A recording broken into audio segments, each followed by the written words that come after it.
see. Elliot, I think we're live. I do think we're live, Lambertus, and that's crazy because I don't think we've been here together in real life before. There's quite a bit of a height difference. I already want to point it out. I know. Maybe the frame looks a bit weird. I can actually see us. Nah, it should be fine. It might be smart to just pause it, or we can leave it running. But pausing no, it's fine. saves. We're going live here. Sorry, guys. We're just checking out our technical. Yeah, we're checking out the tech. Everything works. we're checking out the tech because live broadcasts like this, we aren't used to doing those. Our main viewers would have already noticed. Normally, I'm streaming from my room, miles away. So it's a different experience here today. Yeah, can you unmute the audio? Yeah. I'm unmuting. Yeah. 1 second. I just need to figure out how to do it. Yeah, you can just pause it as well. It's fine. Yeah. This is why we are doing it right now, to check out some technical difficulties first. But anyways, I think we are good to go. So. The first thing is, everyone, can you hear us right? Because there's a lot of background noise, so we just want to check if you can hear our voices for tonight's live stream. So please let us know in the chat. And yeah. I mean, I'm going to have to get used to not looking at the chat all the time. I'm going to have to look actually towards the camera so we don't forget. Yeah. But I feel like everything is A-okay. Audio and video are great. Okay, perfect. Okay, so good. That's good. So guys, kick it off, please, Lambertus. Welcome to an EU Made Simple live stream, and we're going to go on for a couple hours today, actually. Yeah, it's going to be a long one. Yeah, and we have quite a cool plan today. So as you can see, we're actually branded a little bit here. We're at the European Democratic Party conference here in Brussels.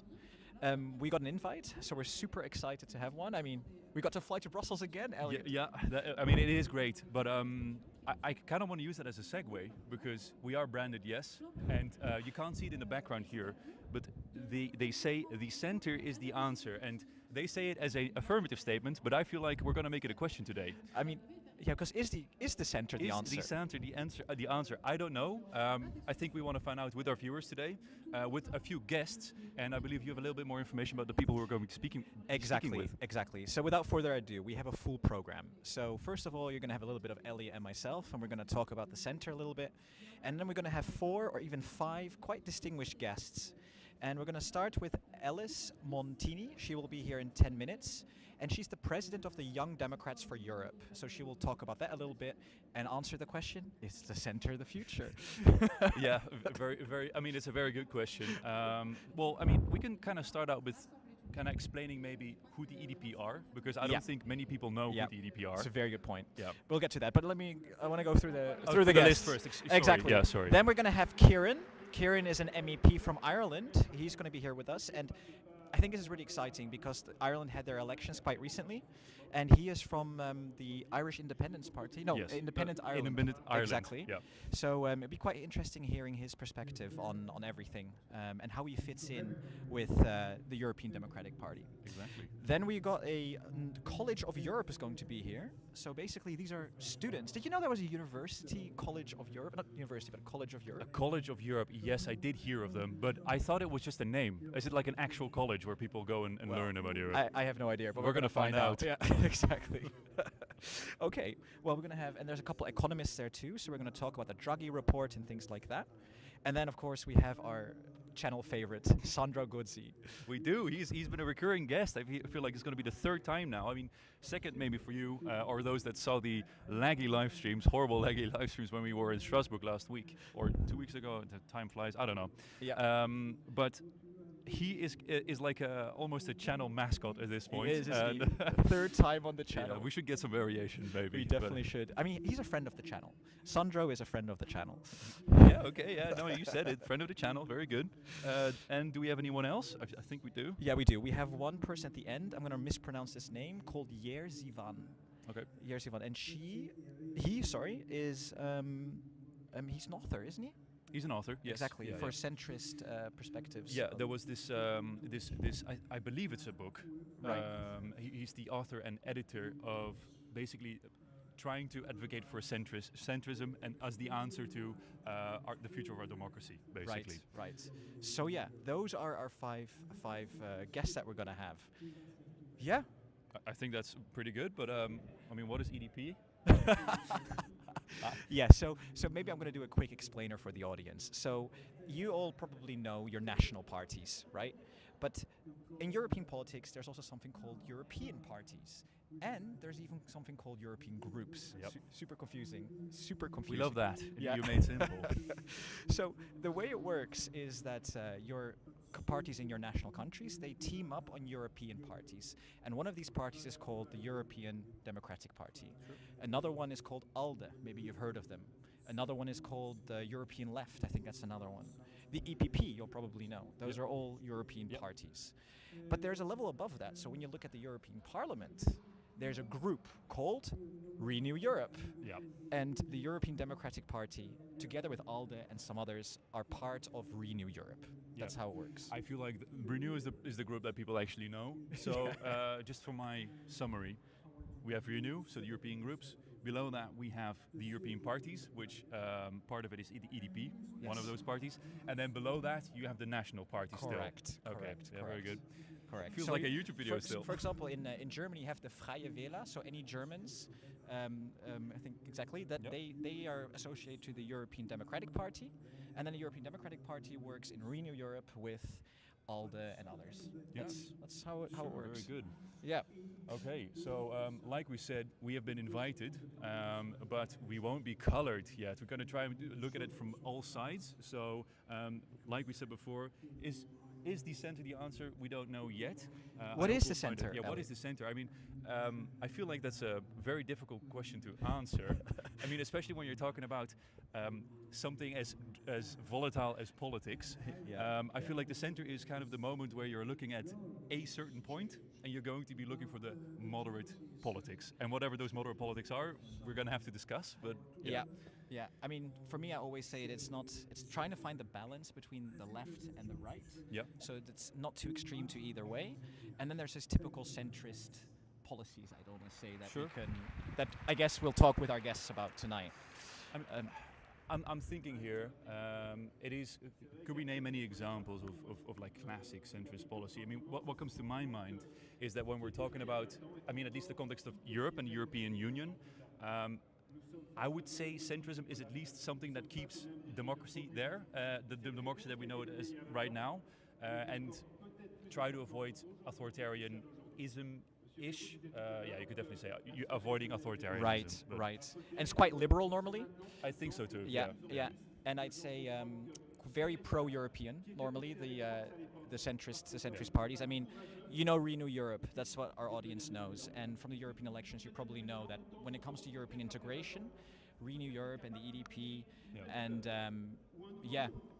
the parties within Renew Europe are very pro more integration and pro. Definitely. But I think it's more interesting to ask the audience what they think centrism is. So German. Sorry, I have to bring this up. We have a comment already. German Zoomer, he loves commenting. He loves He's commenting. One of our very, very loyal viewers. And he is saying AFD is centrist. Okay. No. Let me put it very clear to our audience. The AFD is definitely not centrist. And German Zoomer, you're kind of wrong. Okay. So, even though I really like talking about centrism with you, I feel like we have a opportunity here because I'm looking to my left and I see an MEP that we've interviewed before. Oh, you have? And maybe because our live stream went bad, we can have him on for a few minutes to talk about what he thinks. It's Lukas, right? Lukas Sieper. Yes. Yeah, Lukas Sieper. Lukas Sieper. I'm gonna. How do you want to do it? Should I? Yeah, you can go. But you have to give the microphone. Yeah. What's up, guys? Good to see you. Good to see you. Good to see you. It's good to see you. For those that don't know, as they're tuning up. Hear us. I hope you can still hear us. It's very loud in the background. It's always when I come to your podcast and live streams, right? Always something has to go wrong, and there's actually fireworks. But I feel like they just put this on for you to introduce you. So Lukas, like for those that don't know and didn't see the live stream when we were in Strasbourg, which was admittedly very messy. Because of the parliament. Because of the parliament. Yes. My name is Lukas Sieper. I'm 27 years old. I'm an MEP for the Party of Progress. I'm an independent, non-attached member, and I'm from Cologne. I think that's all. Yeah. So the theme of today is the center the answer? Or like the motto is. Yeah. Or is centrism? So I guess my first question to you would be, what do you think centrism is, or what does it mean to you? And then, do you think it is the answer as is being posed here? So to give a quick answer to the last thing, I would say no. Centrism is not the answer to everything. To right? everything, okay. If you ask me what is centrism, for me it is moderate politics in general. So everything not too radical to the one side or to the other side, and that's why we see liberal parties, pro-democracy parties in the center. So I would say, indeed, if you look at the classical political spectrum, centrism is the closest to the general idea of democracy. And in the systemic way, it is the answer, because democracy is obviously the answer. Yep. But then in the democratic spectrum, moderate politics are mostly good. Okay. I would say Mostly. mostly. What are the areas where it's not good? I mean, the more that you have an issue, the more sometimes you need radical solutions. Sure. To give you an example, climate change, right? If we listen to the experts on climate change, we have a few years left to basically do a 180-degree turnaround. And if we do not do it, then we're gonna mess up enormously, and all the problems that we have right now look like kindergarten in comparison to what we will see 20, 30 years down the line. So I would say, in that sense, we need quite some radical ideas in climate protection policies to not lose our civilization in the end. I mean, having a civilization is quite nice, so to speak. Sorry, I was a little bit distracted with someone in the frame for a second, but it's okay. So I wanted to get your idea of this. Really feels like, especially this Congress right now, feels like we are wanting to find an answer to a problem, because you know, an answer needs a problem, something needs to be answered, right? So what do you think that problem is? I mean, I think it's generally being framed as the loss of democracy, but maybe you have a different idea of what that problem is that we're answering. I think the main problem that they are trying to answer, I mean, I have to stress, maybe it was not clear that I'm not part of the European Democrats. I'm here as a guest, because I'm also from a progressive party, some call it liberal, even as though I would contest that. So I was invited as a guest to speak here and to share our vision to work together with the European Democrats in the future. I think the answer that they want to find is for the problem of populism. Sure. Okay. Because we see populism on the rise, and once again we have a special kind that is connected to centrist policies. As I said, centrist policies is mostly about moderate policies, and therefore also about a moderate way to communicate. Not radical, you know, not loud, not narrowing things down, but quite fact-based, quite not so tense. And I think that's why the centrists see themselves as the main adversaries of populism, and that's what they want to answer. And I have to give them that. I fully agree on that. I mean, to me it makes sense, okay, but I'm of course a little bit biased here. But me and Lambertus before the live stream were talking about the fact that maybe populism is so popular because it's a certain way attractive or sexy, or like quick solutions and use of social media and stuff like that. That's the thing, exactly. We were wondering, okay, so if centrism is the answer, then what should be done here? Because you know, clearly in many countries, centrism is not, you know, or at least losing ground, not gaining ground. So what is it expecting? Okay, thank you. Go ahead, sorry. What should be done here? I think they should be able to break up the classical way that politics work, and we can actually see the first and for me biggest mistake that they are making here, and this is not listening enough to the young people. Okay. Because I don't know if you realize, but you have the European Democrats, which is the party, and then you have the young European Democrats, which is the youth movement. And the youth movement also is here on this Congress, and they had speaking time, one time speaking time, and when you go downstairs to the entrance, you will see that the young Democrats are responsible for the entry service today. Right, yes. So yes. they are not up here where all the fun is and where the important speeches They're at the entrance. They're at the entrance doing basic services. And I think that shows quite well that they need to also update on their view on politics, include young people. And apart from that, have a modern media image. Sure, and I'm gonna have to cut you off because of a very tight schedule. I mean, easy. Lucas, thank you Thank you much for joining us anyways. Thank you. And we'll speak definitely in the future. I hope so, and look up the Party of Progress. Thank you. Exactly. So, Elliot, I'm back. Welcome back. I think I'm on the wrong side, but I'm back. We have another We guest, are. though. We do. Yes. Are you doing the interview or am I Sure. doing it? No, I'm. So you're sending me away again? Okay. You know what? Let's alternate. Let's alternate. If you're comfortable, I will move away so you can have the spotlight. I know how much you like. But I do want the next guest too, though. So I'm Okay, gonna have two that's guests. fine. That's Okay, fine. all right. In that case, see you later. Okay. See you later. And we have an amazing new guest here. Oh, let me click that. And it's Ellis. Ellis, come and join me. Hi. Yes. So let me give you a microphone and let you. Oh yeah, definitely. Okay, let's do that. I don't know. Let's replace it. Yeah. Throw it away. Yep. Exactly. Ellis. Yeah. I'm gonna give you a microphone. Yeah, sorry. Maybe explain to the audience what you just did. Okay, hi guys. Yeah, they gave me the super important task of taking away the new logo because we just voted for the new one as the European Democratic Party. So here's the new logo, and you are one of the first in the world to know it. So I hope you're honored. Right. This is the new logo for the. The European Democratic Party. Yeah, Perfect, sorry. perfect. And let me properly introduce you now, right? So you're Ellis. So audience meet Ellis, and she is the president of the Young Democrats for Europe. Yep, Correct, exactly, correct. Very cool, very cool. Thank you. Well, great to have you on, and maybe explain a little bit what this party is about. Okay, so how to explain, like in short version, but still a bit punchy. The European Democratic Party is a center party. That's our position. We are for human rights, obviously. We are here for democracy in general. More than, I won't say more than other parties because so everyone respects democracy at some point. But the European Democratic Party has it as its core the fact to respect democracy and enhance it and its importance in the world. For example, we are part of the Renew family, Renew Europe. Yes, family. Renew Europe. Yeah. And in Renew Europe, sometimes they ask me, people ask me, oh, why aren't you just one big party with ALDE, Renaissance, and the EDP?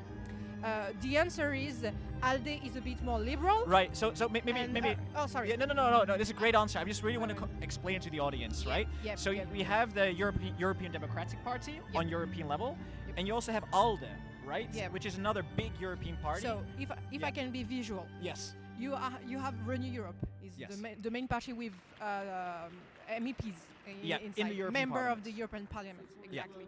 Renew Europe, and inside Renew Europe you have ALDE, which are the liberals, European Democratic Party, which is us, a bit more democratic. Not that they are not. Don't. Right. Okay, and you have also Renaissance, which is. So there's a third party. Renaissance is the French party, right? Macron's party. Exactly. Right. They don't have an official European emanation, but we work together. Okay, so you have in Renew Europe, I mean, to summarize, Yeah, you yeah. have ALDE, the Yep. European Democratic Party, Yep. and you have Renaissance, which is not Yep. really a European party, but rather the French National Party. Exactly. Yes. Let's say And then like you that. lead the youth wing of the The EDP. of the EDP. Yeah, Correct. Exactly. Correct. And maybe tell the audience how does it work? The youth wing do you have to be a certain age? How to join? it? For us, but it's in general the case. You have to be in between 18 and 35. Some goes to 16, Right. but in Europe, for legal reasons, we start at 18. Right. Joey, I'm just looking at the chat. Yeah, if there's of any course. questions. That's so cool. Yeah, but at the moment, maybe I'll ask you this one: Yep. Is democracy under threat? Because that's one of the big topics. Yes, it is. I had the occasion on stage to talk about something because one of the founder of the European Democratic Party, Francesco Rutelli, that was there, said that youth doesn't engage.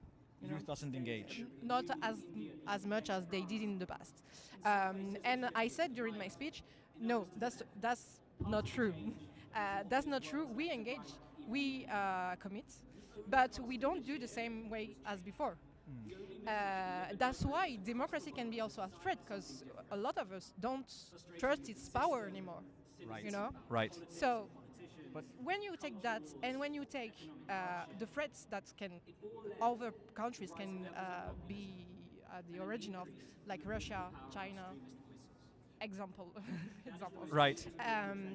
Yes, democracy is threatened, but Right. as in democracy you have demos, the people. It's our job I mean, you, me, and of course, of yours to make it stronger. Right, right. It is. But and I see some questions in the chat, and I'll come to that. Yep. Thank you for your questions, everyone. Ask questions if you have any. Tag me so I can see them.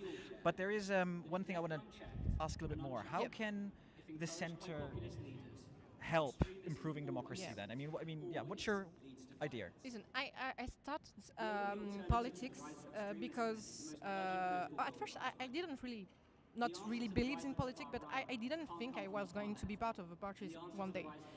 Because I think a lot of us think that we won't make a change, you know? You won't make a change. Yeah, Okay, that's like alone. Okay, It's alone. fine. Okay. Of course. And that's where I go. Right.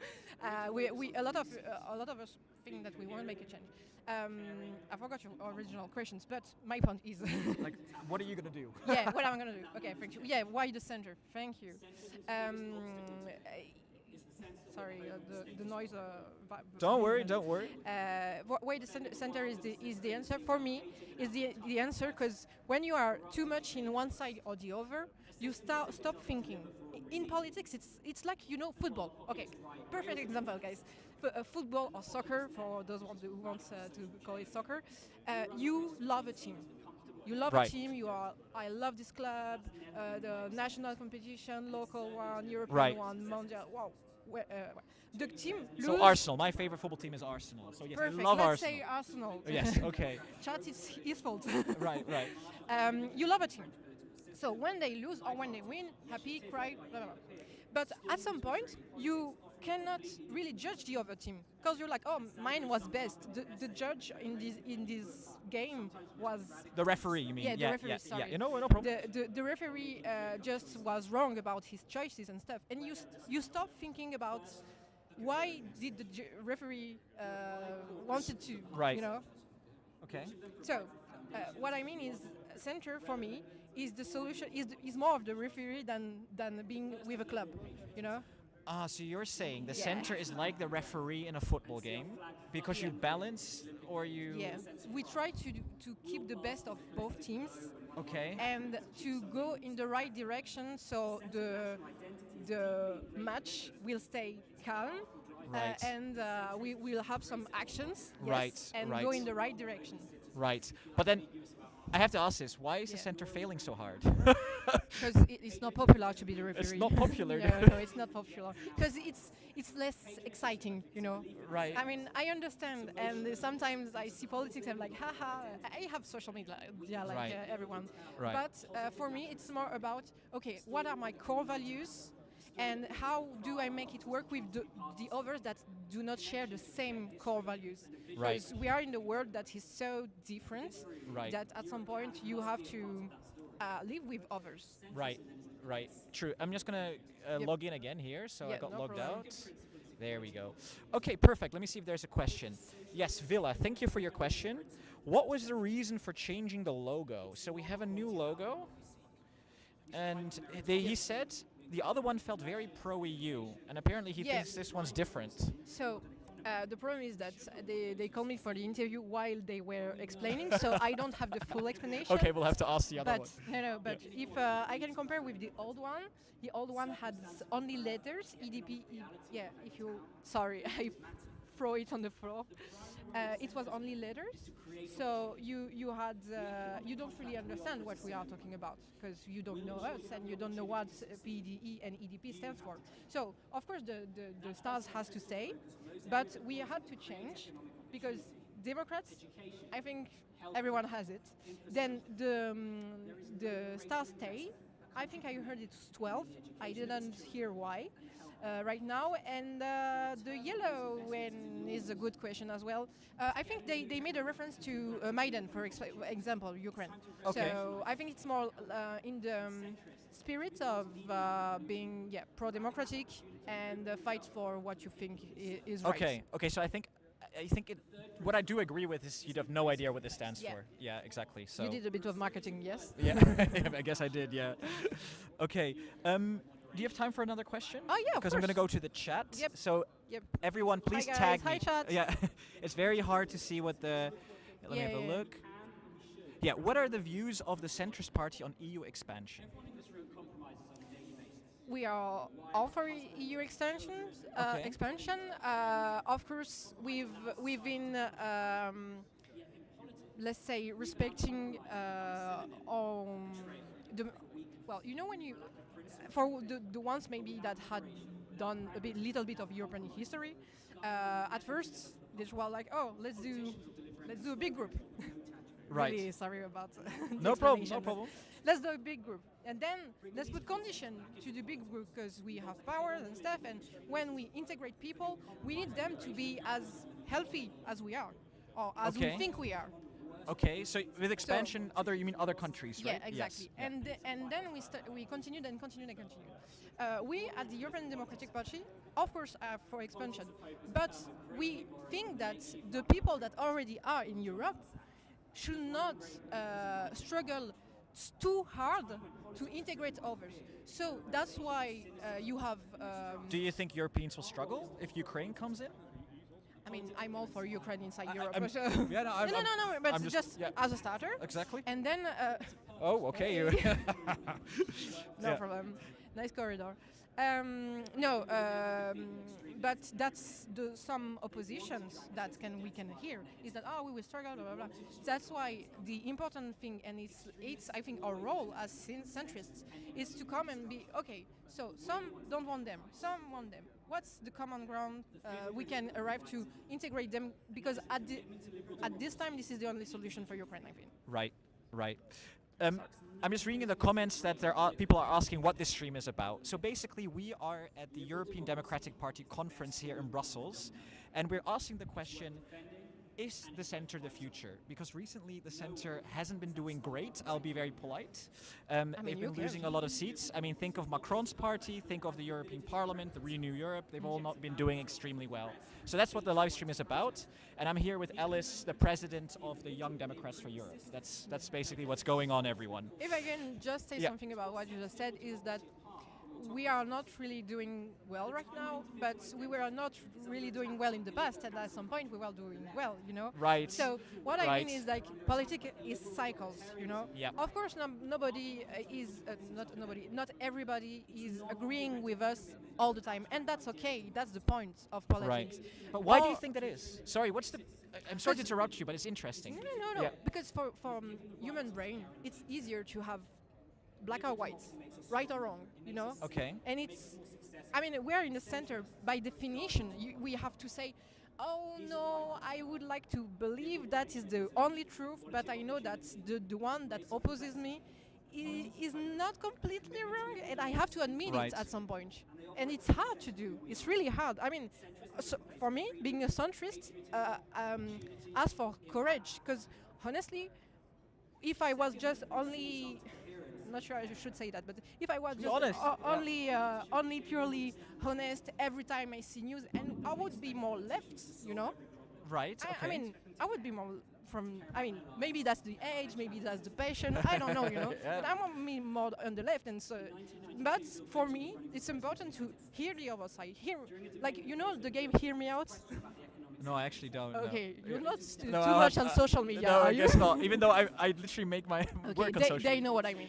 Okay. No, basically is okay. I'm not with them, but hear me out. They may be right on something. The left. The left, the right, Left, okay, right. depending on where you stand. Yeah. They may be right on something, and that's my whole fight as a centrist is more to fight extremists' opinions at the same time as they speak about extremism. It's quite funny. Yeah. It's more to avoid extremism, fight them, and be like, you can be left, you can be right. I'm okay with that. I mean, I don't believe in the centrism for everybody because I know that we will never be the majority. But I want the majority to have this mindset of, okay, I fight for those values, but they may be right at some point, and I should maybe think again about it. Ellis, on that note, thank you so much for talking to us. Thank you for having me. Yeah, of course, of This course. is my first time in live, first time like this. Really yeah, an honor. Exactly. So just a reminder, everyone, this is Alice. She's the president of the Young Democrats for Europe. Yep. And thank you for your time. Thank you, And and check our website, our Yeah. social media and stuff. Of course. Click the like button below and and follow them. Good. That's a very good comment. Yeah, okay, I'm gonna start like that.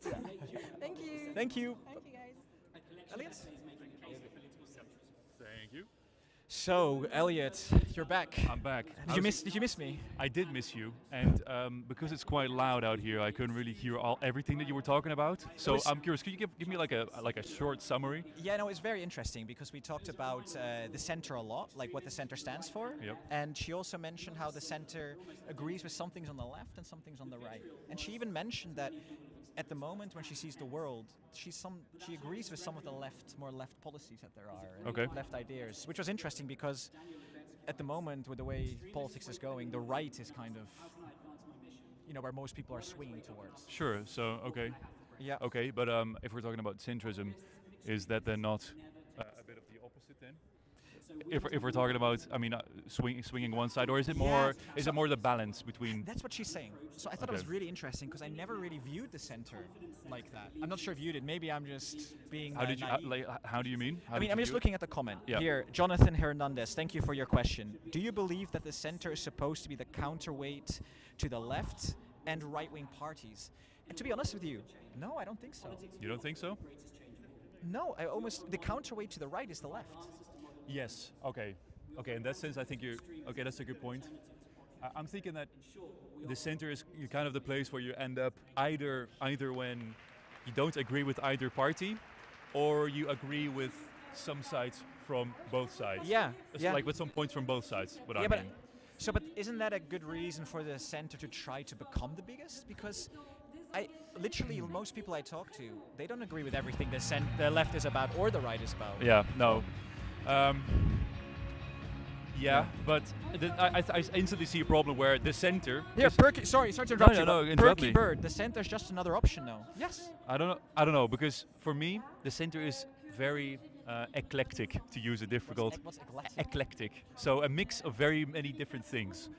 You can Google me and fact check me on that, but I feel like I'm using that word correctly. Anyways, it's a mix of a lot of different things that I guess are not mutually exclusive, but it's difficult to create like a hard platform on. I don't know. Like when you're thinking about the left, the first thing you're thinking about is all the social justice stuff and like equal incomes, and when you're talking about the right, Yeah. like secure borders, safety, Migration, migration, yeah. stuff like that. But when you're talking about the center, I mean, you're kind of like.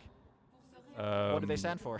What is this? Yeah. So what do they stand for? So, as an Yeah. option, maybe, but like you would have to have a rebranding of the center where it's very clear. Okay, we are the center and we stand for this, this, and this, because they keep saying we stand for rule of law or like we stand for democracy, and yeah.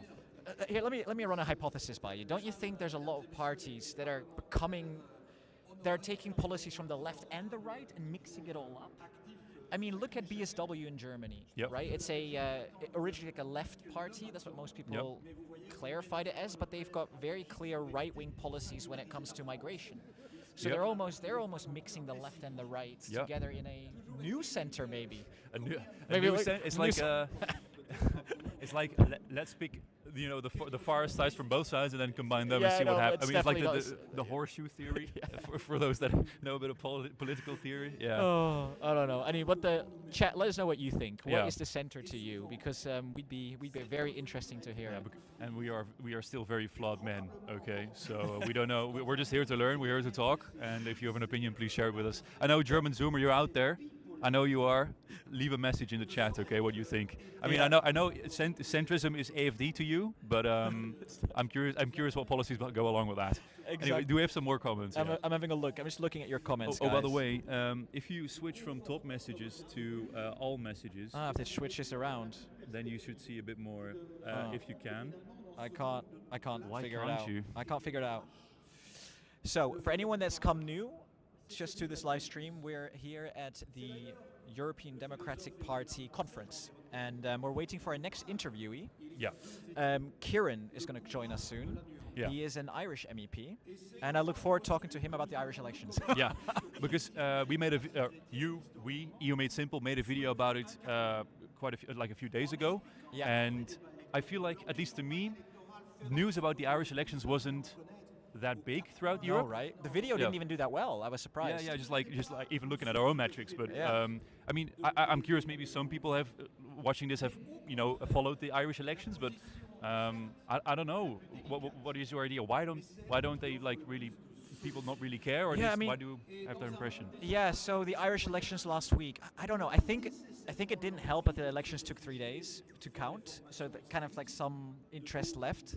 Yeah. But I think, I honestly don't know. Maybe there wasn't a big fireworks, right? Like with, for example, Romania, where a candidate won that, or at least got the most votes. But did you see that anyway, that's a Yeah, different no, topic. we different can topic. we can get into it because I saw a few people mention it in the chat as well. But anyways, there wasn't like a big firework moment where everyone was like, what the hell happened? Yeah. So maybe I guess that could have something to do with it. Anyways, Romanian elections, you wanted to say something about it. Yeah, well, we were switching topics very quickly. Maybe Yeah. one last comment about the Irish elections. Sure, yeah. It's just more of the same, right? Because, Sure. okay, I'm going to butcher these names, but Fianna Fáil, I think. Was that correct? You would know better than me, so Yeah. I'm just going to say yes. Anyway, they won the election.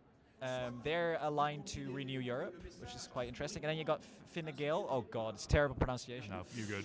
And they got third, and those two parties have been ruling forever. Okay. And they're going to make a coalition, and Sinn Féin, which is the left party, Yeah. while they got second most MEPs or MPs, they're not going to get into government again. So Right. maybe that's why. It's just more of the same. So boring is what you're Boring. saying. Boring. Okay. Make your elections more interesting so that we can make more content. Yeah. No, I'm kidding, of course. But I Yeah. mean, compared to when the Romanian ones we just talked about as well. I mean, with the recent the news today that there's going to be a or I have to say this correctly. It's going to be a do-over, basically. Oh, Romania. Yeah, yes. Romania. Yes, It's Romania. insane. Sorry. Yeah, yeah. So, if you've been living under a rock today, basically what happened is the first round of the presidential election Yes. has been basically wiped out. Nullified, right? Yeah. By the Constitutional Court in Romania, which means they're going to redo the first round of the presidential elections. Yeah, I mean that is quite crazy that the Constitutional Court has found that there's enough evidence to do a redo. I mean, can you remember the last time where there was like a national-wide redo of an election in a European country? I can't remember. Maybe the chat. Yeah, knows. maybe the chat is the eternal knowledge of the chat, but I don't. But this is insane, right? It is, yeah. And there's a lot of conspiracies around it because Koleschko, I think, the name of the PSD. So Okay, PSD yep. is the center-left party. Yeah. Basically, there's people are saying that he kind of controls the Constitutional Court, Right. Okay. or at least has influence in there. I see. And he wants to redo it because he wants to make the presidential elections, and he didn't Okay. because he got third place. Okay. So that's the conspiracy. Tell me if I'm wrong. So I mean, I would ask, what is the is there any evidence other than that? he just has I'm it, not like it's Romanian. there? I don't Yeah, wanna me say neither. So anything. we probably shouldn't get into this Yeah. because we don't know enough. Yeah. I feel like we asked a few questions. Maybe see what the chat is saying. Let's have a look also at our Yeah, guests. and at our schedule because I feel like we should. We have the College of Europe here. We have the College of Europe. They're yes. College of Europe, The, is it? the College of Europe. So Yeah. I So mean, I'm gonna leave you alone. your guest has been we skipped have for now.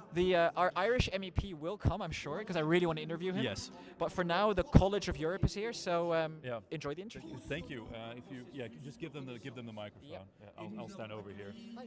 Hello. Hello. Nice to meet you. So we're gonna have 3 people. Lambertus, you're gonna have to direct us. Where are we in frame properly? Are we in frame?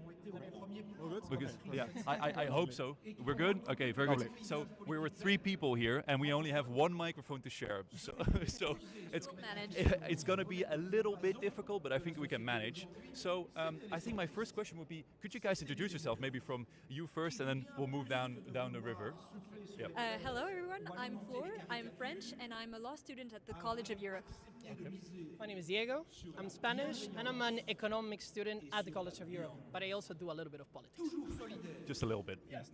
Yeah, hello, so my name is Antoine, I'm Belgian, and I'm actually a mix a bit of both of them. I'm studying economics and law and specializing in competition policy. Very good. So the College of Europe, I've heard of it before, but to me, this sounded like just an organization, but is it an actual college? Okay, maybe explain it a little bit to We our audience as well. actually study. We're currently in exam season, so I Okay. promise you it's a real school. It's the oldest postgraduate institute of European studies. Yep. It was created in 1949, and it's students from all around Europe and abroad. We're more than 40 nationalities, and we study European affairs for a year with different specialties: law, economics, politics, international relations. Yep. And we study for a year about Europe because we want to become European actors. Okay. Later on. Very clear. So, I believe I have two economists with me today, if I can call you that. I think that's more than fair. And I can't help but ask, but when we're talking about the center here, because that's the theme of today, what is the current situation of our economies in Europe? What can we do? Please give me your first thoughts. So I think if everyone is listening to EU Made Simple, they know about the term of that, the buzzword of competitiveness that Absolutely. everyone talked about. Yes. So, firsthand, the buzzword, what is it all about? So, basically, it's just being a faster growing economy in terms of GDP compared to the best competitors in the world, so China and the US. Yep. So, initially, how do you get this faster growth? How to get better at it? Yep. So there's multiple aspects of it. For example, the Draghi report and gives out a roadmap for the entire new commission. Yep. If it will be followed, that we'll see. But in terms of economics of it, there are multiple ways of how to achieve it. There's through innovation, specifically, that is currently slowly lacking in Europe, and also a current legal framework of the investment union that we have in Europe currently. Yep. So it's going a lot in our courses already. But this is actually Take a step forward. Okay, Yeah, exactly. very good, yeah. So this is basically what competitiveness is all about. We need it, and we need to push forward for it in a stable manner, in a stable energy sector and stable innovation, and actually push forward, be the leading path forward. But how to do it, I would actually lay them to it. That's what I'm going to ask as well, because we all have these grand ideas of competitiveness, and you already mentioned the Draghi report, which I want to cover a little bit later. But how do we do it? What are the first steps? What are the ideas currently going around, and especially when we're talking about centrism here? Yes. So this is an excellent question. First of all, I want to point out that we're surrounded by a lot of cars. Okay, Yeah. and if I want to think about these cars, I think mostly about the 80s, and actually the automotive industry back in the 80s was booming. A lot of research and development was happening, and a lot of investments were going through this industry.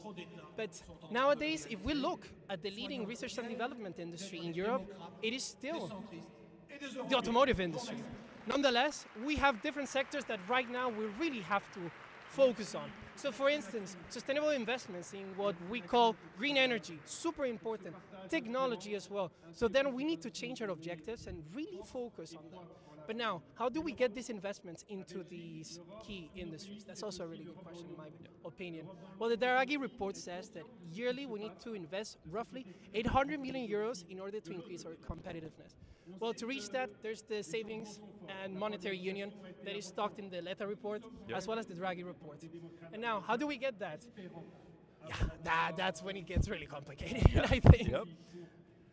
So, I like it, and that's always the question we want to ask our politicians as well, because, like I said, we have all these grand ambitions, and when we're talking about competitiveness, the first thing that comes to mind, and we covered it in a recent video, recent-ish, a few weeks ago, about the Draghi report. So I wanted to ask you, in your experience or in your knowledge, do you know if this report is being picked up anywhere? Has it made any traction between the politicians? Are actions being made to implement these ideas or no? I mean, as students of the college, I can tell you without a single fact, it's a fact that we have it in our classes. Okay, at least in the classes.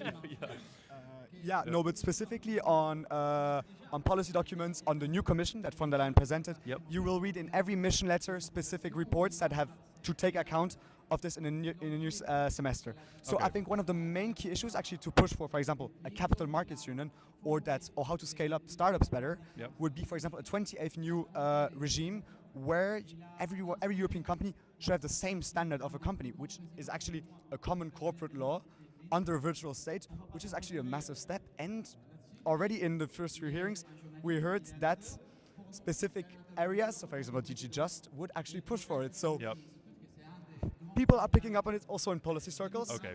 we'll see if it's going to get passed through the council. That's a big question. I mean, time will tell, right? Sure. The final topic on economics that I want to cover today, and I can tell you both are very passionate about it, is very recently we've had news about a potential agreement with, or a potential Mercosur agreement. And I was wondering, first of all, could you explain a little bit what this means? Because I saw the headline and I was like, well, good, I guess, I don't know. So could you first maybe explain what the Mercosur agreement is, and then maybe a little bit of the process and the positive, negatives, that kind of thing. Okay, so the Mercosur agreement is a free trade agreement that's being negotiated, that has been negotiated for the past 20 years between the European Union and Mercosur, which is Latin American countries, which represents 300 million people, plus the EU that makes 800 million people, so there's power in numbers. And this free trade agreement crosses a lot of different sectors. There's agriculture, there's automobile industry, pharmaceutical industry, services, and so it's this huge agreement that's being negotiated, and I think it's one of the answers of Europe towards its future, because Europe has to look inside, but it also has to look outside with external actors to ensure prosperity while taking into account social and environmental concerns. Maybe this is a bit of a manifestation of that wish for competitiveness. So yeah, okay, very good. Then your mix, politics, a little bit, your mix as well a little bit. I'm always very curious to hear just all different opinions and perspectives. So, in your personal opinion, what do you think about when people say centrism? What is your first thought that goes ahead? I guess I'll give the microphone to you for now, so you guys can think about it a little bit. But centrism. So centrism for me is, I mean, the word says it out loud already very well. You're in the center of politics. However, I think centrism also is important now, in my personal opinion, in the terms of in a year of where extremism mainly won, which is a shame. And centrism. Would like to see both. kind of, yes. No, but centrism speaks to me as a ideology that is now seen as the most reasoned option towards the political climate that we have today. Okay. Because if you want to accord reasoned policy making within Europe and within the world, I think it is necessary as a population to make out how to create a mix of, for example, economic growth that might be more term that is created more with the right, or social workers' practice more on the left. But if you can combine it and bring it to a specific middle, I think that could be a very good ideology to push just grand welfare forward. Okay, and I'm going to challenge you with the next answer, because even though that was a very beautiful answer, I'm going to challenge you to make it 2 or 3 sentences. 2 or 3 sentences. I'm sorry. Yeah, don't worry just about it. For the sake of time. Excuse me. Yeah, well, that's fine. Yeah, that's okay. Sorry, go ahead. Yes, of course. In my opinion, it is a little bit controversial perspective to take nowadays. In an increasingly protectionist world, in an increasingly polarized world, is the moment to really make progress. Progress in regards to social values, in regards to people's freedom, and most importantly, also in economic freedom. The ability to be able to invest anywhere you want, the ability to be able to prosper wherever you want, to start a business whatever you want, within Europe, of course. To me, the center is the ability to have freedom. Okay, and then the final one, and then I'm going to ask after that one final question, but please go ahead. I think the center to me is that the answer is balance, and that balance is a choice. I feel like we live in a world where we feel like we have to choose between extremists and radicals. I completely disagree with that. I think you can find balance between economic prosperity, social and environmental concerns, and I think the center is doing that. Okay, very good, very good. 2, 3 sentence answer as well. Yeah. So, sorry. We have a comment from the chat, and I feel like it's a very good one to end on. He says about the Mercosur agreement, it hasn't been negotiated for 25 years, it has been stalled. It's a shame that extremism was allowed to win because of incompetency. So I guess my question would be, is this rise in extremism part of failing of centrist policies, or do you see that in a different way? And whichever one of you feels most comfortable, you can take it. I mean, you can go. Just to correct myself, there was a pause in the negotiations in those 25 years, so you're completely right about that. I think we can attest to, for example, a specific failure of politics and centrist politics. I think if we look at the EU itself and why, for example, we vote extremist now, is that, for example, people lack to see a specific prosperity in their own lives. Okay. For example, if you see, I would say, the bottom 90%, so I would say the majority of the EU population doesn't see an incremental increase, for example, in their wages, in their prosperity, as much as for example, the 1% does, or the 5% does, for example, because currently labor gets less rewarded than capital, for example, which is, for example, mainly not to say that it is a failure of centrist politics, but actually a failure of how hardcore capital politics actually work. So I think the reason is more detailed. Okay. Yeah. And okay, it's obviously it's a very loaded and difficult question. So for like this, it's difficult to get into very quickly. But as we are nearing the end of our time, I want to thank you all three very much for coming on and giving your perspectives, especially teaching me a little bit about the College of Europe, because now that I know it's an actual school. And applications are open now. Okay, very good. Yeah, I wanted to ask, is there anything else you would like to say to the audience or the people that watch it afterwards, or any message you would like to put out, or maybe even a shout out? If you do, then now's the time. I think I would shout out the entire Jacques Delors promotion. Mainly, some people of you are watching.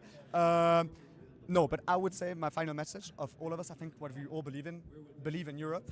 And Europe's skepticism is actually on the decline, as we have seen in current politics. So, push for it. Okay. Actually, strive for it. Yeah. So, that's my final message actually to it. And also, if I may add, vote. Really vote. Yeah. Now in Romania there's going to be elections all over again. So go vote. In the European Parliament elections also 51%. Come on guys, get out there. It's fun. Just go vote. It's something to do in the day. Like it's a fun activity. You're contributing to democracy. Go vote. Very good. Please, your final message. I'll just add that voting is really important. Just get engaged in associations, political parties. Care about the world that you live in, because the younger generation, it's the world you're going to be living in for quite a few years. So make it better and act and don't react. Yeah. Okay, well, thank you guys very much. You. Thank you all for joining. Thank you all. Thank you all. Thank you. Thank you. And bye-bye. Take care. Lambertus, get back in here. We have a few complaints about low volume. Yes, I heard. You need to like talk like this. No. Yeah. But I can boost the audio real quick. So Okay, so entertain the audience for a second. I'm going to do solo while you're gone. Okay, well, everyone, great to see you again. I'm back in the house. We have 2 more guests coming. So Sandro Gozi will be on again in a minute, which, if everything works out, you know how members of the European Parliament are. And I hope it's loud now. People will have to correct me if there's any change. So please do. Sorry, go ahead. Yeah, exactly. And then the second thing is we're going to have the author on. Yes. So exactly, he will be on Yair. But you know, want to hear something very sad? Our Irish MP just left. He left? Yeah, our Irish MEP called Kieran left. Unbelievable. And I was looking forward. That was literally my favorite interview of today. You're so sad. I'm really sad.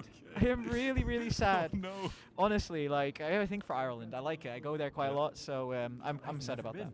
I've never been. That's a shame. So, but he just left. We don't have any other honestly, information. Or audience, MEPs, you can talk of experience too. Yep. They are the most unpredictable, difficult to schedule anything with in the world. Yes. And I mean, just leaving. Yeah. That's quite. I mean, quite a new one. We've had, I want to say, at least double digits moments of times where we're very close to an interview or actually having it a few hours or a day before, and then receiving the email, sorry, we have to reschedule. Apologies. Patriots of Europe. We really want the Patriots on. We do. I really want the Patriots on, but they keep cancelling on us. Yeah, or ignoring our email. So if you know any Patriots, or if you are a Patriot, or sovereignists, I would love to have a sovereign. Respond to our emails, please. Okay? Exactly. Yeah. While we're waiting, this is an interesting comment. I'd vote for an EUMS party. An EUMS party? What will we stand for? I don't know. It's very difficult. Yes, it's very difficult. Sorry. Yeah. Yep, it's okay. We're going to have that quite a few times today. Yeah, exactly. It's fine. So EUMS party. EUMS party. Well, I'm thinking with all the sub-channels, if they explode at some point, if they explode.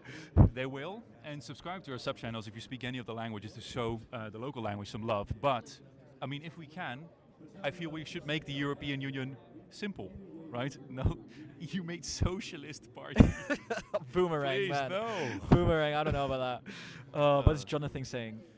Jonathan says, do you believe the Iberian Peninsula expansion into the EU in the 70s and 80s was what made the EU state stand for democracy?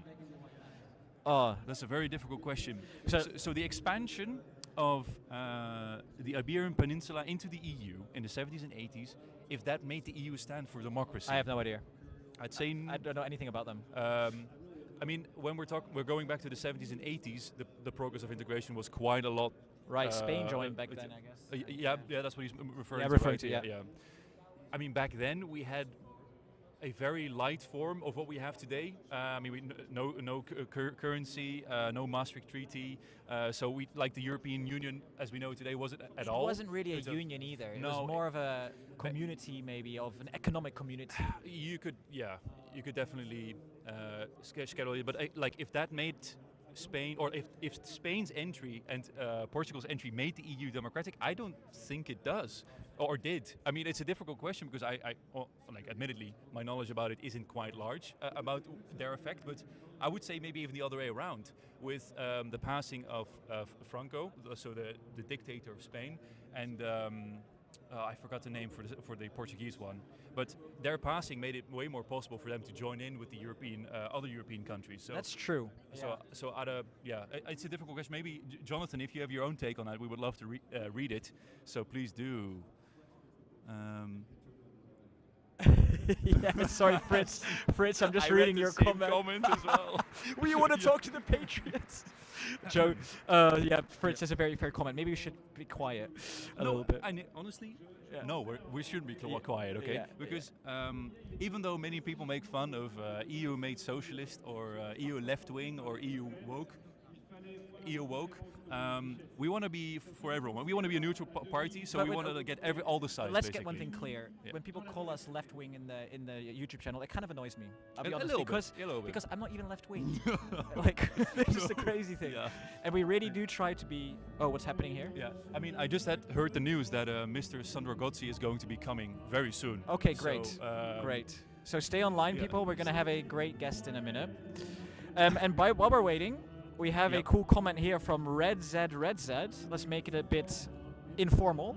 Lambertus, is Arsenal winning the league this season? Is it? Well, Red Z, to ask. Yeah, our guest is here. Sorry to cut you Oh, short. okay. Red Z later. So, hello, very good. I'm going to give you the microphone and you're going to speak with Lambertus. Now just hold it. I think it's here, close to your Like mouth. that? Yeah. Yes.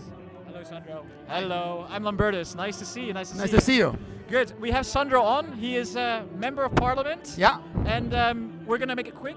Centrism, is it the future? absolutely. It is the future is the answer because we need determination, but we need empathy. We need to be balanced, and we cannot sit to the extreme, both the extreme right or the extreme left, because we want to provide concrete solutions and not to sell dreams. Okay, and what can the centre do to get back all the seats it has lost this year? Because in the European Parliament, as you know, sadly, they've lost quite a few seats. Well, we have to go back to talk to the middle class, to the working class. We must be credible in providing solutions to the economic and social hurdles. We must be much more convincing when we say that Europe is the solution, like a democratic Europe is the solution, that the digital and the green transition must be accompanied by economic and financial flanking measures because we want to be inclusive. On this we have to work much more, and this is the reason why we are gathering today here in Brussels. Okay, great. And if you had to pick your top issue at the moment that you stand for, or top two issues even, what would they be? The first issue is we must put technology at the service of humanism. We must put technology at the service of inclusive economic growth. We cannot consider that technology is only an economic issue. Today, technology is a major political issue. And the second thing, we must reform the union. We must reform Europe. We need a more democratic Europe, and we need a more powerful Europe. So, harness technology, put technology at the service of the people, and reform Europe to unify the continent. Putting technology at the center of the people. Can you expand a little bit? What do you mean? I mean that technology can provide major opportunity for democracy, but it's also a threat from disinformation. Technology can be put at the service of a better health policy, because with technology, with genomics, with artificial intelligence, we can prevent more than treat. Technology can be very good, but must be at the service of a project of common good. Okay, so you're talking about technology like AI, things like this, right? I assume. Absolutely. Okay. And then maybe your final Last question. Last question. Federalism. You stand for that, right? Absolutely. We are a federalist party. We want to reform the union. We want to get rid of the veto. We want a more democratic union. We want the reform of the budget. We want to reform union to unify the continent. Mr. Gozi, thank you. Thank you. So that was a super fast interview with Mr. Sandro Gozi himself. How was Mr. Sandro Gozi? It was very intense. I think he's a bit hyped up because of the conference, Yeah, is he not? it was like, I don't know if you saw, but he was very close to me. Like No, yeah. Yeah, very. He's like, we gotta go. We gotta do federalism. Yeah, exactly. And it was his break, so he did it in 5 minutes, very quickly. Yeah, very quickly. Well, at least we covered him. What did you talk about? Because I didn't hear anything because of the music in the background. No, I hope the audience heard, because it was so loud. I didn't hear see any comments, but I feel like people could hear you guys talking still. Okay. Yeah. Okay. Well, so basically, what did he talk about? He mentioned. For me, this is so vague. I mean, I'm be honest, it's very politician talk. Yeah. Putting technology at the center of everything we do. Okay. Okay. That's interesting. What does that mean? What does it mean? Yeah. And then he mentioned, well, it can improve everything, like healthcare, like all of these things, but we have to make it central to humanity, kind of thing. So, Okay. does that make sense to you? The center of humanity. To make it, I mean, Make technology the center of humanity. Well, not the center of humanity, but like the center of everything we do and make it Sure. work for people. That's how we talk. Okay, so if I'm going to take the, let's say, liberal interpretation of this, and with liberal I mean very open. Mike, if open. I think he means that because we are so much going into all of these new technologies like AI, and self-driving cars and all of the crazy developments that we're seeing around the world right now, is that technology is supposed to serve humans, and humans are not supposed to serve technology, which I think is a fair argument, which I don't think many people would disagree with necessarily. Right. Yeah. I don't think anyone wants to be enslaved by our future AI overminds, but I mean, what do you think?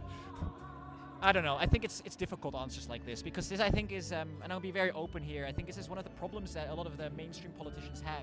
Yeah. It's very, I like his answers. I think they're very interesting, but it needs to go a level deeper that people can identify with it. Yes. So to give a little personal touch to it, during our interview with him in Strasbourg, which admittedly the video once again was horrible, although the audio you can find already, but we'll make sure to figure out something to do with that as well. However, anyways, besides that, he was speaking to me about federalism quite a lot, and I think it's a very interesting topic regardless of where you stand.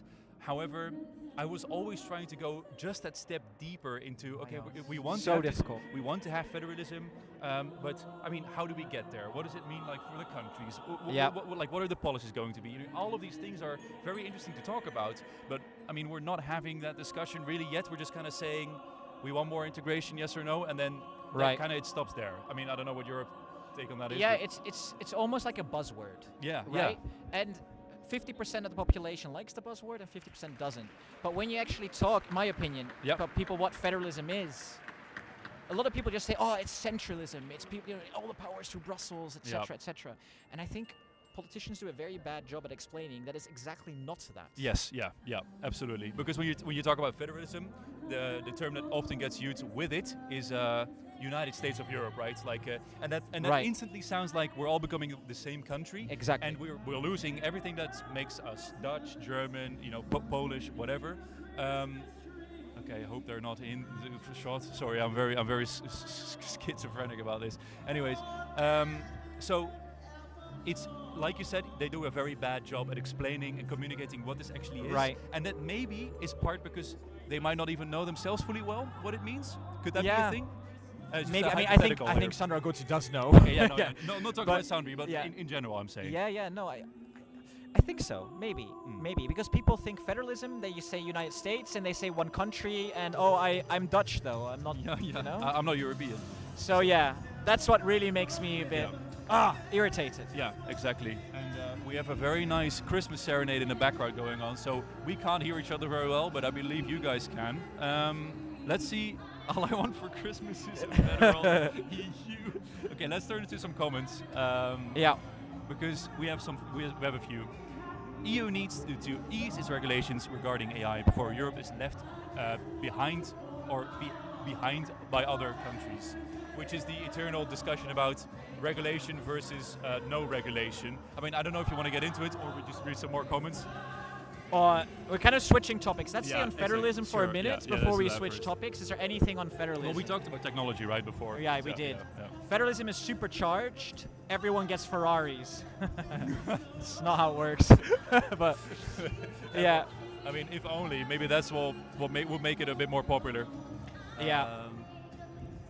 United European Empire. With the next federalism, yeah. Yeah. So maybe like let's do a little bit marketing. The federalism topic we do find interesting. Yeah. So there will be a couple more videos coming on in the future. You saw the Swiss-style EU, so we'll do another one like that. Yeah. But what really is important for me, whether you're against or for federalism, but really understanding what it is. Yeah. Right? Because I think there's plenty of areas, personally, where the EU should get rid of their competency. Yep. There's areas where EU is meddling in nation states where they shouldn't be. But then there's other areas. Is there an area you would like to give us an example? Or? Okay, so this is my opinion. Yeah. Social issues. Okay. I think my opinion is a lot of these social issues, a lot of everything welfare, I mean that's already with the member states, but all of that should go back member states only. Okay. But I think there's some issues like foreign policy and military and things like that where we should really consider taking that to the EU level. Okay. Yeah. Right? I mean, I feel like also personal opinion. I feel like it's a fair point to make. Okay. Yeah. Let's move back to actually creating the videos because you said Swiss style we already did. And we're looking at other models as well in the future, right? Yeah, Maybe so you could say a little bit more about that. So we're creating this series of how the EU could reform. And we've done a Swiss-style EU, which I thought was very interesting. And we're also going to do a German-style EU. Oh. I'm not saying anyone wants it, but Germany is a federation. Yes. So let's see how a system like that would work. Yep. Then we're going to look at maybe Belgium. They have a federal structure too. Yep. Oh. Right? And maybe Austria? Who knows? Who knows? And I'm just going to throw an idea onto you here. Okay, let's hear it. Without preparation, I was thinking that we have federalist states within Europe a lot, but what about outside of Europe? Because I think there's a very interesting case to be made for India, for example. India? Yeah. If you know, because the main reason why I say this is that India is a very large country with literally more than 1 billion people living there, with an incredibly amount of cultural differences as well. Right. So kind of you can see the similarities with Europe. We also have a lot of cultural differences between the member states. So looking at that might be interesting. That's just an idea though. I'm not going to force you into anything. I think it's interesting. I think the US is also interesting. Yeah, also, yeah. And I love the comment from HEVD. Russia is a federation. It is, yeah. Although I don't know many things about the inner workings of the Russian Federation still. I mean, Nova does make a point, right? Russia is an autocracy. Yeah, so I mean, I don't know if you want to model your European Federation after the autocracy Russia. I know some might like it, but I don't think we should go there personally. I don't know, yeah. I mean, the thing is, just because Russia is an autocracy doesn't mean it's not interesting to look at the way they structured their federal state. Yeah. Again, all of these videos we're doing, I am not saying we should become any of those styles. I'm just saying exploring. Yeah. Because I think the way the EU is structured today doesn't work. Yep. But yeah. Let's see. Mark Dickinson has wrote a comment. I take his comments to mean more regulation and safeguards to IT tech. It's on Sandro Gozi still, like the tech one. Wrong answer. EU has always dissuaded tech with its recent actions. More EU laws cannot always be clear. Yeah, sorry. I can hardly hear anything. I can hardly hear myself think. We will rock you playing in the background. Yeah, everyone in the chat, can you still hear us? Because I can hardly hear myself talk. Oh my lord. That's Oliver. That's a good idea. What are the bad sides of Russian federalism? Can we learn from what not to do if we actually get a European federation? Yeah, I mean, I think maybe like the federalism could be slightly apart from its leadership, because I mean, on paper, okay, I say heavily on paper, Russia is supposed to be a democracy, which obviously we can all point. Hey, and they say, did vote at the start of the year. Oh, that's true. Actually, They did vote. So case closed. It's just very impressive how they're not. Yeah, don't worry. Just It's walk very through. impressive how they're not Just walk through the polarized at frame. all, right? Yeah. Like Okay. everyone votes for Putin. Yeah. I mean, that's good. We should want that for our leaders as well. Everyone votes on the same person. Exactly. But people can still hear us, and the audio is great. So honestly, I don't know how these things do it, but I'm happy that people can hear us too. Yeah. Anyone in the chat, have you got more questions? So I'm going to go back very quickly. Arsenal will not win the Premier League this Please year. do a little bit of a football analysis. I'm not the biggest expert. Yeah, I'll do a football analysis. Arsenal will not win the league, sadly. And my favorite player is Ødegaard. There you go. I think that was a question in the chat somewhere. Okay, now you're getting too political. I don't Yeah. want to talk about it. Now you're getting too political. Reshep says no. Yeah. Oh, you're going to have to entertain for a minute because I'm going to look if our next guest is ready. Yeah, please. Okay, I'm going to have to be entertaining, which is rather difficult to do alone. So I'm just going to speak to myself and speak to the chat real quick. Jonathan Hernandez says, how could the EU make a return to these companies back to member states? Sorry, I saw the question earlier. Sorry for not addressing it instantly. But the problem is with when you want all of these changes in competencies. Oh, don't walk through the frame. Yeah, no, it's okay.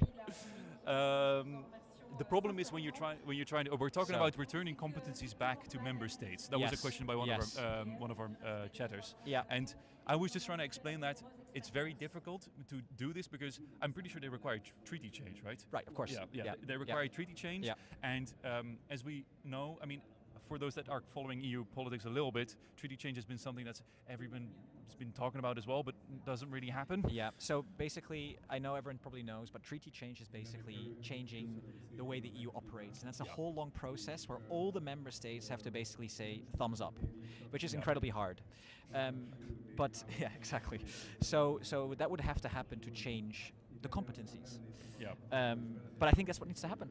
Yeah, but okay, maybe here's a question. Do you think member states, would it be more easy to do treaty change when it comes down to moving competencies back to member states, because that gives member states more quote-unquote power? Why don't we, like, I think the only way this is going to work is if we do a mix. Okay. So I mean, again, this is hypothesizing. I'm not a politician, but I think the way you can maybe get some countries on board is if you say, look, we do need more competencies from the EU in terms of defense, maybe foreign policy, but we're willing, or as a trade-off, some competencies could move back to the member states. To keep a balance. Keep a balance, right? And I mean, I think this is also always a struggle in the US too. Like, what can the states do? What can the federal level do? I mean, it is a continuous debate where, I mean, depending on who sits in the European Parliament and obviously also the member states, that debate is going to shift either one way or the other, right? Right. So for example, I mean, in a world where, I mean, we're here at the EDP, so where Renew would get like the most seats, it probably won't happen for a very long time. But say they do, then things like treaty change are going to be a lot more on the agenda of moving closer to these competencies. Yeah, but it's more, and you're right, but it's more the nation states. We need like a perfect storm. Yeah. So we need like a pro-EU candidate in Germany. We need a pro-EU candidate in France. Yeah. Italy and Spain probably too. Yeah. The big countries. And then maybe you can force something through. Yeah, with all the big countries, but without them, it's never going to happen. Exactly, right? and things are changing, so it's going to be difficult. But like I said, I think you really need to open the door to getting rid of some EU competencies, but then taking other ones. Because to be honest, the regulation from the EU partially is ridiculous, in my opinion. I mean, you're not the only one, because during our visit in Strasbourg, we asked this question to all the MEPs we spoke to as well. Do you think the EU is too bureaucratic? And I feel like almost all of them said yes, except for one. And I thought that was very interesting, because she said, I think yes, but now walking around here in Strasbourg, I get it, and I get why. It is. I get why it's too bureaucratic. It is too bureaucratic. Yeah, but she was trying to make the argument that she understands the reason why it's too democratic, and that is almost somehow logical. We didn't get too much into it because it was a yes or no question, so I cut her off. So that's my bad. But it is too bureaucratic. I mean, come on, you only have to walk around here and you can feel it. Yeah, well, we're not in a European institution, no, but not here. I mean, just, you know, in Brussels. Yeah. Hypothetically speaking. Anyway, so our last guest, Elliot. Yeah, what was the answer, by the way, of our help behind the scenes? He's searching for our last guest. Oh, okay. But I'm not sure where he is. Here we go. Oh, here So we go. you want to do the last guest, Elliot? I mean, I could go either way. I don't know. I don't have many questions prepared for this guy, but we could. Basically, then I can do it. Sure. Then I okay. can do it. Yeah, absolutely. Okay. Which I believe. Are you guys ready? Because we would like to. Perfect. So, chat, prepare some questions because we've got our final guest of the day. Final guest. I'll give you the microphone. Just hold it and hold it pretty close to your mouth. No problem. Is that close enough? Hi, yes. Hi, Lambertus. Nice to meet you. Yair, how you doing? Very good, very good. So, I'm probably going to mispronounce your name. That's okay. You won't be the first. So, Yair. Yair? Yair. Yair. Yair. Yair. Okay, Yair Zivan. Is that correct? Yair Zivan, yes. And Yair, you're an author, right? Am I correct? Yes, I have a book that came out in June called The Center Must Hold. The Center Must Hold, okay. Fits with the theme behind us today. The center is the answer. Yeah. So we're in now. Exactly, because that's just for anyone new that came on the stream. We're basically at a conference today from the European Democratic Party, and it's all about the center must hold. So I guess that's why you're perfect fit for the event. Yes, so I spoke on the stage behind us half an hour ago, and I'm glad we're talking and not competing with the singing that was on before. Oh my God, yes. I don't think I could compete with that. Yeah. Let me ask the first question. For you, what is the center? So for me, the center it's a governing philosophy. Maybe the camera's there. So no problem. Sure. Yeah. And to the guy standing behind it. Exactly. So for me, the center is a set of principles that I tried to outline today. There are 5 core principles. So liberal patriotism, equality of opportunity, politics of hope, an embrace of complexity, and a defense, an unflinching defense of liberal democracy as a governing principle. And the idea is that the center is the place where we can defeat the far right and the far left. It's the only answer to the extremism from the two poles. The worst thing that can happen to us is that we get dragged either to the extreme left or the extreme right, and the center offers the solution to that. Okay, so it's almost like a balance, you mean, or more of a, or no? I think we're the center, and everybody else needs to adapt around us. But one of the things that we need to do better, I think, is to be more confident in our message. So rather than defining ourselves next to other people, we should define what our set values are, and everybody else should have to respond to what it is that we're saying, to the agenda that we're putting out. But isn't that very difficult? Because the far right and the far left almost have a little bit easy, in my opinion, right? A little bit easier because they can clearly portray their message. Well, from my opinion, the center, it's more difficult because it's almost like a more in the middle. It's very difficult. So it might be more difficult. That's not an excuse not to do it. Right. Because even though it's more difficult, it's also right. We have better solutions. The far right and the far left, it's easier to campaign, right? It's easier to throw out slogans, but it doesn't work. It leads countries to disaster and to ruin. And so our solutions are better solutions. Now we have to be better at making that case and taking it to people. And look, people will tell you social media drives, as you know, right? Drives anger and drives extremism and drives, that's not an excuse anymore. We've been doing this long enough now to be able to get our messages across on social media as well. Okay, interesting. And you say the center must hold. Question is, will it hold? Well, there are places where it's done very well, and there are places Can where... you give some examples, maybe? Sure, look, you look at the UK elections where Labour tacked to the political centre after the Corbyn years. But isn't the Lib Dems, aren't they the centre? The Lib Dems and the new Labour Party. So Labour Party went back to the roots, I think, of Blair, which was classic centrism. So Blair is an ex-Prime Minister, right? Yes, Tony Blair, the ex-Prime Minister of the UK, created New Labour, which was the centrist Labour Party. Right. So Keir Starmer, the current Prime Minister, definitely took Labour back to the political centre. So there's those sorts of examples. There are successes. I come from Israel. Okay, cool. In Israel, although we lost the last election, in all the polls, the political centre is on track to win the next election again. So there are plenty of places where we see successes as well. Right. But looking at, we're a European channel, right? So looking at the big powers in Europe, Germany, France, the centre lost hard in France, may I say, or what would you? Well, look, I think in France, the parliamentary elections were obviously difficult. Right. But you have a centrist president who's had 2 terms, and I guess we'll see what happens after in the next term. I think I'm right in saying only one party has ever won 3 elections in a row in France. And so if En Marche Renaissance managed to win the next presidential election, it'll be groundbreaking. So it would be. I think we're a little hard on ourselves sometimes in the centre, and actually we should be able to celebrate our successes. Okay, okay. I mean, just for we have also quite a few Germans in our audience. So the center in Germany, that will be the FDP, I guess, right? That's right. Okay. So it's the FDP. They've had some good years, and I think they had a good run. We'll see what happens in the upcoming elections. Yeah. But the goal of centrism. Look, I'm not party political when it comes to comes to Europe. The goal is to build a broad centrist camp, and for that centrist camp, you have centrists who are in the centre left and the centre right. You can kind of cross those boundaries and work together, even if they're not in the same parties. Right. And just quickly to the chat. So anyone, just went away. That's okay. Anyone, if you have questions, make sure you tag us because then we have an expert here. So it's great to ask some questions. Do you have a couple more minutes? Yeah, of course. Okay, great. So, and what was your role in the on the conference here? So I gave the keynote speech earlier this evening. Spoke about 3 C's of centrism. So coherence, caring and confidence. Right. One of the things we talked a bit about confidence and about the principles of centrism, but one of the other ones is we have to do a better job of showing people that we care about their lives, that we understand the things that concern them, that we get their fears and their challenges, and that we're not dismissive of them. Right. Okay, I'll let you do your screen. It's yeah, okay. exactly. Let me. While I do that, I'm going to ask you another question. So, at the moment, you have the far left, the far right. Maybe like look at a topic. So like a big one is migration. I'm going to have to bring it up. So how can you get these voters that are going very far right or far left on these issues back to a more balanced so firstly, on migration maybe? Okay, so migration's a good example because the first thing is that you need to create a coherent policy. But for that policy to work, you first need people to listen to you. And for people to listen to you, we need to start by getting rid of this idea of this notion that if you're worried about immigration, it's because you're a racist, right? And the first thing is that to get rid of the discourse on the extremes, one that says if you care about immigration, if you're worried about immigration, it's because you're racist, and the other that says, open borders, we're all part of a global community and everyone's the same. Those are the because we're not.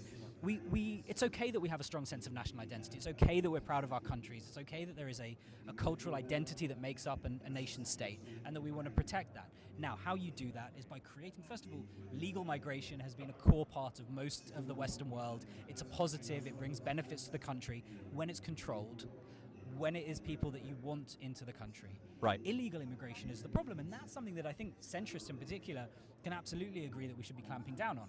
If you believe, as I do, in strong countries should enforce laws and enforce law and order. Part of that is clamping down on illegal immigration, just like clamping down on crime. Right. So I think that the solutions are there, the answers are there. Within the European context, it's more complicated. But actually, when you get beyond the headlines and when you get beyond the sound bites and you actually try to build policy that works, that's where the centre is strongest. The one thing that I would say that doesn't happen enough in politics today is first of all basing things on facts. Basing it on the actual data rather than on sound bites, rather than on slogans, basing it on the actual numbers, looking at what's actually happening and then seeing how we can move forward with it. Right. Okay, that makes sense. And I'm going to ask a question from the chat to get them involved. So if you don't want to answer, it's always okay. Villa, thank you for your question. I'd like to ask him which groups he considers far left and far right. Are there groups he draws the line with? Are any more dangerous than others? So I'll stay out of European politics, not being from an EU member state. But I'll give you an example from Israel, where I am. Right. We have in our coalition today a party called Jewish Power, led by Itamar Ben-Gvir. Okay. It's a party that, by definition, is far right. Now, what do I think is the thing that defines an extremist party? And it's true for the left and the right. It's a party that wants to do away with the basic system. So it's not about somebody who has different views to me. I am as pro-free speech as you can imagine. In the book, there's an essay on free speech, and it's as close to free speech absolutism as you will find. But extremists want to tear down the actual system. They want to tear the whole system apart, sometimes more subtly and sometimes less. The other one That's interesting. The other one is populists. And when we talk about populists, and it's come up a lot at the conference here, populists, by their definition, by their nature, what they do is divide us into two, right? It's us and them. There's an us that's nearly always elite and shadowy and dark and evil, and there's an us, right? So there's a them that's powerful and that's dark, and there's us. And I'm always the authentic representative of us the people against these forces. Classic populism. Right? Yeah. That's what populists try to do. What we're saying is both of those are a disaster for countries. Now, one of the questions that comes up, and maybe it was hinted at in the question that you just asked now, is which one's worse, the right or the left? And the truth is, it depends on the situation, right? There are countries where the rise of the far right is much more dangerous and a much greater threat. And there are places where the threat comes from the far left. Right. If we look at 10 years from now, do you think I mean, again, my opinion, I see extremist parties getting bigger and bigger. I mean, in my opinion, the AfD is quite extreme in Germany, where I live. Do you think it should tip and go back down? Or how do you see this? I mean, I guess I'm European, so you don't want to talk about Europe, but maybe... No, it's yeah, fine. Yeah. Look, politics, people talk about it as a wave, right? So, Right. there's a pendulum that swings. Sometimes it goes to the extremes. Sometimes it comes back to the center. The only secret about those waves or that pendulum is you have to push it. It doesn't happen by itself. So how does it happen? It happens if centrists stand up and make a strong, coherent, competent case for themselves, show that they care, show that they're confident, they believe what they want, and then you can defeat the extremists. I do think it's a wave. I do think this kind of polarization that we're seeing now will pass, but it'll pass if we make it pass. It won't happen by itself. Right. And I think this is always a very interesting discussion we have. You know, the centrist parties and the center parties, really, they don't want to work in coalitions with the far right and also the far left, right? The sanitaire, God, I've got the word out of my mind right now, but you know what I mean. Is that correct? Should we stop working with them? Because in my opinion, it could just make them stronger, no? I think we should. I think there's a belief that if you try to work with extremists, you can moderate them. Right. Maybe once they come in, they'll be more responsible. But what happens is they drag everybody to the extremes. That's the danger, right? It doesn't work. It doesn't work. Now, so the way to do it, you have to be very clear about who is in and out of the tent, who is and isn't acceptable. It can't be everyone you don't agree with, right? So if there is a party that is dangerously far right or far left, you keep them out. But it can't be that you spread that too broadly, because then you end up unable to build a coalition. Exactly. But when those parties that are extremist as I define it, people that want to tear down the system, the moment you give them access to the levers of power, they will take it and they will use it. And they won't moderate. It's just not in their DNA. Okay, so to summarize, far left, far right parties, as you defined it, with the populism being one aspect, and the second aspect being them wanting to tear down the system, the cordon sanitaire is a good thing. Yeah, I think so. I think it has to be. I just think and we see it again. We see it in Israel today, where the most extreme parties are in the government, and rather than them moderating, they've dragged the discourse further to where they are, and the government further to where they are. Once they have their grips on power, it's very difficult to get it back. And even if 20, 25, 30% of the population votes for them? Yeah, but look, I don't think everybody that votes for an extremist party is an extremist. Our job is to convince them why it's not a good idea. To convince them why what we're offering is better. The problem isn't the voters. It's never the voters. Yeah. The problem is the politicians. Yeah, I do agree with that. If politicians aren't doing a good enough job convincing people not to vote for the extremes, not doing a good enough job convincing them that there's a better alternative that comes from the centre, then that's on the centrists. It's not on the extremes. It's really important, by the way, because there's a tendency, I think, to be dismissive of people that vote for extremist parties. It must be because they're stupid, it must be because they're backwards. It's not. It's because somebody is offering them something that's more attractive. And if you think they're wrong, then you have to go and take the fight to them and win. Right. I mean, I think that sums up very, very, very clearly. Maybe any last words you would like to give our audience, anything about your book or something? Or So the book is called The Centre Must Hold. Right. It's available on Amazon. You should buy it and read it, and then let me know what you think of it. And to aspiring centrists out there, I'd say it's time that we stand up with confidence and make the case for what we believe. Great. Very nice talking to you. Thank you very much. Right. Thank you. Thank you. And that was an amazing guest. Yep. That was really interesting. Super, super interesting. So once again, I'm going to be the annoying question of how was it? What did you talk about? Honestly, Can that you was give me probably your my favorite interview. It was? I thought it was, let the audience decide too, but I thought it was very, very interesting what you said, how he defined an extremist party. Okay. Right? Could you remember how? God, now it's up to me. But, I'm going to quiz you now. No, he defined it as a party that wants to break down the system. Okay. Right? Yep. And one that is extremely populist, where it's us against them. Sure. So, for example, all these elitists, they're all terrible. Yep. We are with you kind of thing. You know, Okay. that extreme, we're only white, the rest is bad kind of thing. So that was very interesting. And how he defined that, and he also thinks the cordon sanitaire should hold against those parties. Okay. So even when those parties get 20 to 30%, we should hold the cordon sanitaire. So Almost happened again. let's. Almost happened again. Yeah, sorry. Yeah. No, sorry. Yeah, So let us know in the comments what you thought. Yeah. Villa here wrote, I agree completely with the guest. France is much more threatened by far right from RN than far left from LFI, he wrote. Yeah. Interesting. Mark says, well, he said he came from Israel. That accent is from, that's just about his accent. Saying Yeah. that no, and he's talking about EM8 symbol with the amused, assumed audience, at least. Right. Okay. Interesting. Yeah. Anyway. I mean, I know you're still sad about losing our Irish guest. But, Yes. did maybe the talk heal it a little Yeah, bit? he did. He was Heal the awesome. wound? Yeah. Okay. Elliot, any last comments or anything? I'm thinking here. I mean, we can talk about this for ages, but I feel like in any case, if we use the definition that he used for extremist parties and breaking down the system that we have right now, I feel like I would agree, and I would definitely advocate for, personally, I would advocate for keeping institutions as we have them, change them however we like, but completely getting rid of them and breaking them, that's something I would be against. And so therefore, I would find myself personally also within the middle. Within the middle? Yeah, within the middle. Yeah. As we have talked about it today, but would you say that you have found out what the center is and why it is the answer? That's a good question, actually. I think I know, but it takes me too long to explain it. I think this is the critical issue with the center. Yeah. Because it's so difficult to sell a position that's literally a mix of both. Yeah. Right? It comes back to our first point that we started out with, right? That because it is a mix and because it's sometimes hard to define, you can't really make a nice package out of it. You can't really market it that well, right? Especially not when compared to far left, far right. So, yeah, it's difficult, but I mean, at least people are trying. You know, people are trying to make progress. So, in that case, a third party, maybe third ground. Here.